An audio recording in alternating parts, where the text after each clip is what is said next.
هذه قرية الشاتورية، وهي قرية كردية في منطقة جسر الشغور، تتبع ناحية بدامة وتبعد عنها 10 كيلومتر، وتبعد عن طريق حلب اللاذقية 3 كيلومتر ونصف.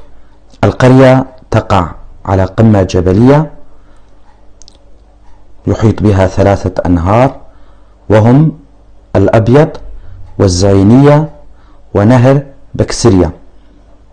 عدد سكانها 1500 شخص، كلهم كرد لكنهم نسيوا لغتهم الكردية. يعمل أهالي القرية بالزراعة، زراعة أشجار التفاح والخوخ والرمان والزيتون. هذه المعلومات وصلتني من أحد أبناء القرية، له الشكر، وأنا ألقيها بصوتي.